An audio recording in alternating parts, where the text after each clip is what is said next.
G'day and welcome to this week's video. This week we're going to touch on an issue that's been hitting the news, and it's with regard to accessing superannuation for first home buyers to help pay their deposit, and whether this is a good idea or not. I think with the issue of hand where house prices have ran so hard over the last 15 to 20 years, and medium house prices in Melbourne as a whole is around $770,000, and in the inner city itself, it's just over $1.4 million. So for the average couple buying into that type of market, it's extremely hard, and they're being outpriced all the time. In Sydney, it's worse again. And at this stage, given the low interest rates that have been forever pushing up the prices, no real signs of slowing at this stage. I do have concerns around the valuations of a lot of these markets. However, accessing superannuation, is it a good idea? I do think it's very short-sighted in terms of accessing superannuation to help pay your deposit, potentially like the first home buyers grants and all the other government-funded schemes to help boost construction during the GFC and after the introduction of the GST back in 2000. All of these things were quite inflationary. So if you added more money to the kitty, all that happened was the prices got inflated. So looking back on what happened during the GFC, where you had obviously the first home buyers grants, which were about since 2000, the GFC hit, then you had first home builders grants, so people could build their first home. That was something that never really happened in previous generations. So that was close to $40,000 that people would get. And I remember reading research at the time that while they were given this nearly $40,000 to build their first home, the debt levels of these people actually was higher than what it was previous to that. So they were building homes whilst with some subsidies, but it just pushed up the amount that they spent on building and therefore the amount they borrowed. So I think accessing superannuation would be inflationary. I do think what they've done with stamp duty in Victoria for those buying first home under $600,000, that is fantastic, particularly for us in the country. But for the most part, I think it's very short-sighted legislation. And when you look at the premise for superannuation, what was introduced for, it was to take the reliance on the age pension. So people retiring would have their own money to look after themselves in retirement. If we strip out substantial superannuations prior, and at an early stage, you miss the fantastic effect of compound interest over 20, 30 or 40 years.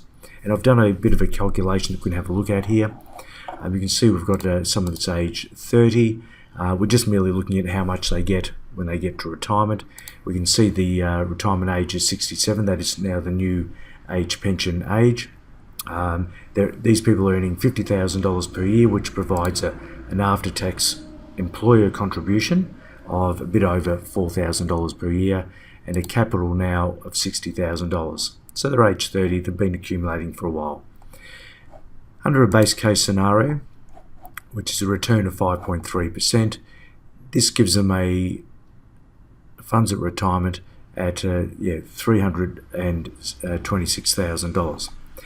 If we keep everything else the same, but we strip out $50,000 to pay for a deposit, and that comes back to $10,000, you'll see here that the base case scenario here goes from $326,000 and is stripped down by $102,000. So you're really limiting its growth because you're taking out a good lump sum very early in the piece, which then obviously doesn't get that fantastic effect of compounding interest over time. So look, I think it's very short-sighted. Superannuations, it was all there to take the pressure off the welfare system, and as the baby boomers come through, it's proven there's going to be far less people working in the future to support the people on the aged care or welfare system.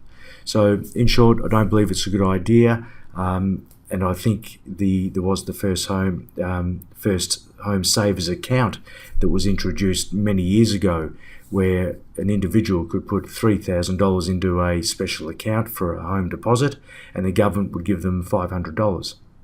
Now, that has been cancelled. It was very poor take up. Not many people took it up at all. So that's where they had to, regularly save money to build up the deposit. So I really think this is, really not the way to go. It's, saving a deposit is something that you've got to do over a prolonged period of time to put yourself in a strong financial position that you take on as little debt as possible when you're buying your first home. So I hope that helps. It is a very tough one.